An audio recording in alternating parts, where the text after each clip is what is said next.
snow. I study snow to understand the fundamental processes that can lead to large avalanches. My friend Chris Pielmeyer is a scientist at a Swiss Institute for Avalanche Research. There goes the avalanche. It's not just skiers who are at risk. In one recent winter in the Alps, avalanches killed 42 people in villages.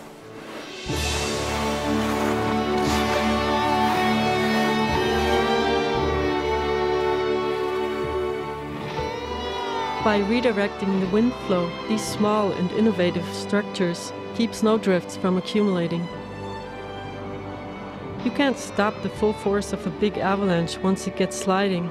You actually have to prevent it from sliding in the first place.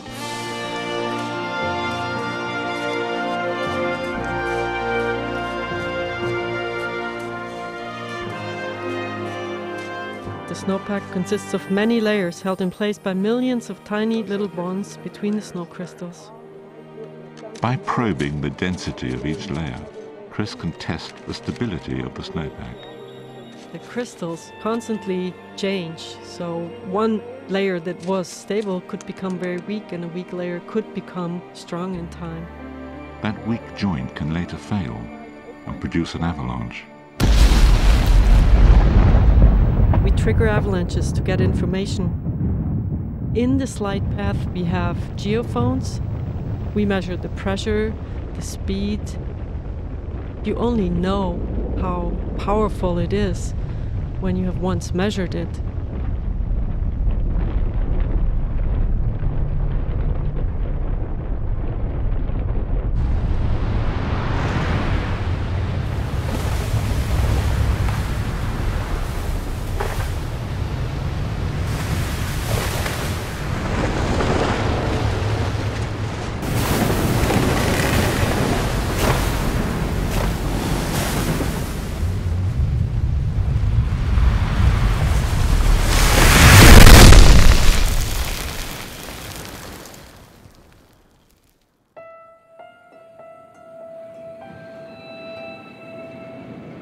In 1966, this lonely old hotel at the foot of the Eiger was the base of operations for Dad's final attempt. A journalist stood here on the terrace and watched through a telescope as Dad fell to his death.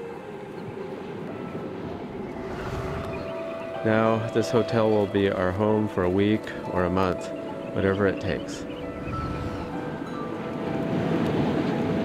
The Eiger has the worst weather in the Alps.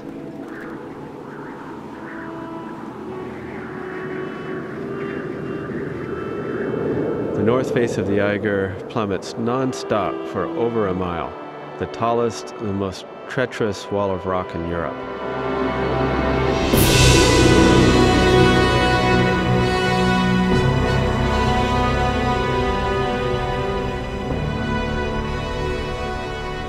It's a huge, steep face of loose and crumbling limestone, the shooting gallery of falling rock.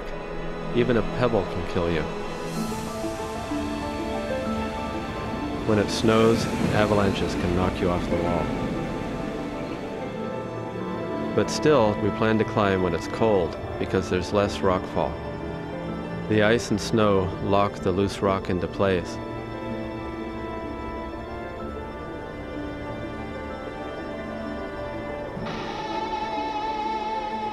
The summit of the Eiger stands just over 13,000 feet high.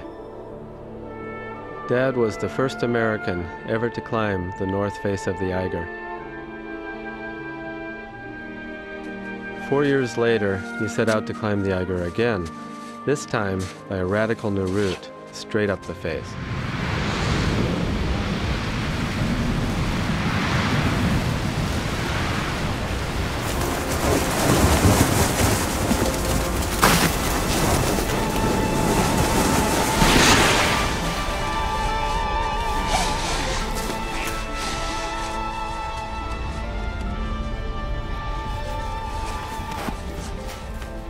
When yet another blizzard hit, Dad and his two teammates were trapped halfway up the mountain at a place called the Death Bivouac.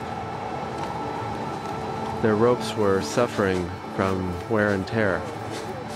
For nearly 2 weeks, they lived in a snow cave.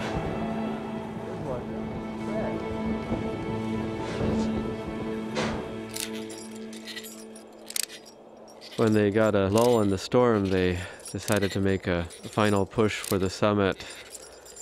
Dad was going up a rope. They noticed that the ropes were frayed, but his teammate thought the rope would hold.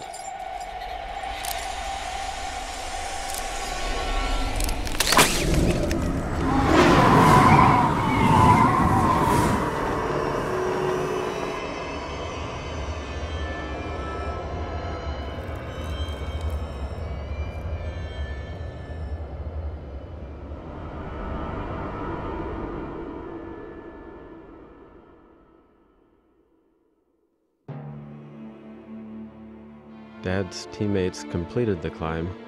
They named it in his honor, the John Harlan Route. I intend to come back from every climb. There's no summit, there's no climb that's worth dying for me. John's very tense about this climb. It's a dangerous face. Is it worth the risk? John cares very much that his daughter grows up with him.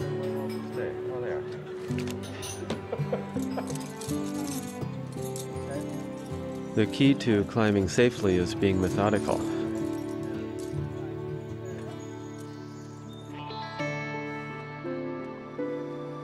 I think it's something that John needs to do. I trust that it's important enough to risk what he has. He knows what he has, and he would only do something like this if it were that important to him. He's going to have to work very hard to shut out all the thoughts that will undoubtedly be creeping through his mind. And I think when he reaches the point where his father fell, that is going to be a very emotional moment for him.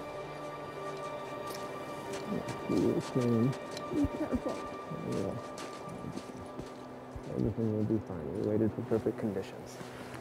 Great. I love you. Bye. See you now. Okay.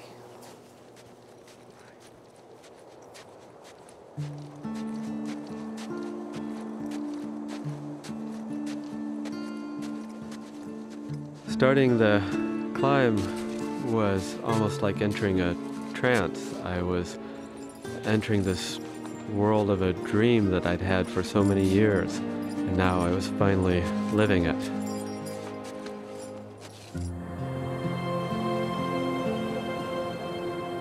I've waited 40 years to set foot on the Eiger, but for the next 3 days, I need to put my emotions on hold and try to treat this like any other climb.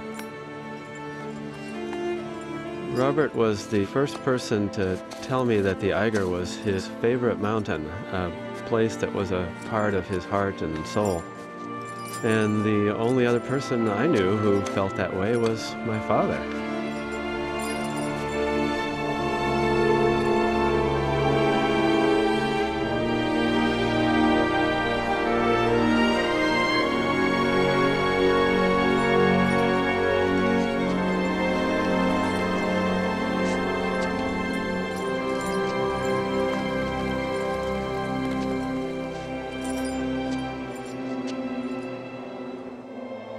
There's a little diagonal that goes to the right, and Daddy's wearing a yellow jacket. Oh, cool. Now keep looking a little closer.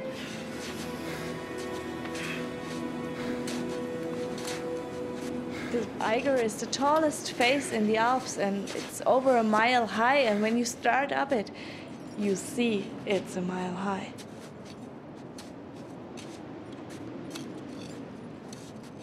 This is a 3-day climb. My back is already really hurting me. When I got to the bivouac and opened my pack, I found a note from my ladies.